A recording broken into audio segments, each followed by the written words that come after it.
जय गौ माता, जय गोपाल। सभी गौ भक्तों को राम राम, सभी गौ भक्तों को प्रणाम। सरकार चलाने वालों को भी जय श्री राम। एक बहुत बड़ा संकट, भयंकर संकट कुछ राज्यों पर आन पड़ा है।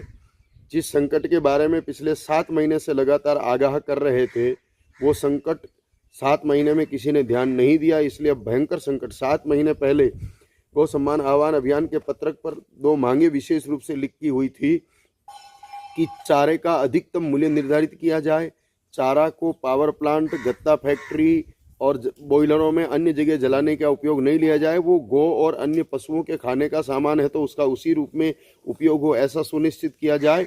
और भूसा माफिया पर, चारा सिंडिकेट पर कंट्रोल हो, उन पर नियंत्रण हो, लेकिन ऐसा हुआ नहीं।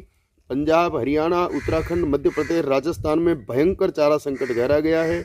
बड़े बड़े पहाड़ जैसे स्टॉक चारे के कर दिए गए हैं। 10-20% तो चारा उत्पादन पहले से ही कम हुआ और उसमें ऊपर से इन चारा माफियाओं ने पहाड़ खड़े कर दिए हैं चारों के। और अब चारा निकले हुए अभी 1 महीना भी नहीं बीता है और 1.5 गुना और दुगने मूल्य पर इन्होंने बेचना शुरू कर दिया है।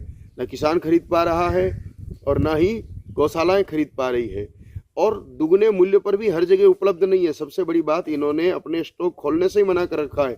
इनकी रुचि यह है कि जो चारा 3 रुपये, 3.5 रुपये किलो में इन्होंने खोला है, वो चारा ये 12, 15, 20 रुपये किलो तक बेचने की मंशा रखते हैं। इसलिए हम आज विनम्रतापूर्वक सरकार से आग्रह करते हैं, चाहे वो राजस्थान की सरकार है, मध्य प्रदेश की सरकार है, पंजाब की सरकार है, हरियाणा की सरकार है, उत्तराखंड की सरकार है या हिमाचल की सरकार है, जहाँ जहाँ ये संकट ज़्यादा है, हम उन सरकारों से विनम्रतापूर्वक आग्रह करते हैं कि आप तुरंत इन भूसा माफियाओं पर, चारा सिंडिकेट पर एक तरह से दबिश डालें, पूरा प्रशासन खड़ा हो जाए और उन पर सरकारी कब्जा हो। अब उनको किसी प्रकार का भुगतान भी, न्यूनतम मूल्य भी उनके लिए तय नहीं किया जाए।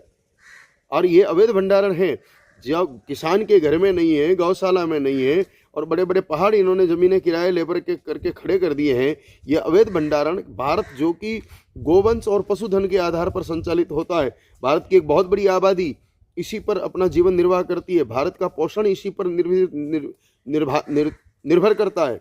इसके बावजूद इस चीज पर ध्यान ने एक महत्वपूर्ण मुद्दे पर 7 महीने से यह बात आगाह की जा रही है। देश में करोड़ों पर्चे इस विषय के बढ़ चुके हैं। सरकार को इस विषय को लेकर के सभी भारत के 36 प्रांतों और केंद्र सरकार को भी इस विषय में 20 दिन पहले लिखित में प्रार्थना पत्र दिया जा चुका है। 5000 तहसीलों से ये प्रार्थना पत्र गया है कि भूसा माफिया पर लगाम लगनी चाहिए, चारा सिंडिकेट पर लगाम लगनी चाहिए, लेकिन इस विषय पर कोई सुनवाई नहीं हुई। न चारे का अधिकतम मूल्य निर्धारण हुआ, न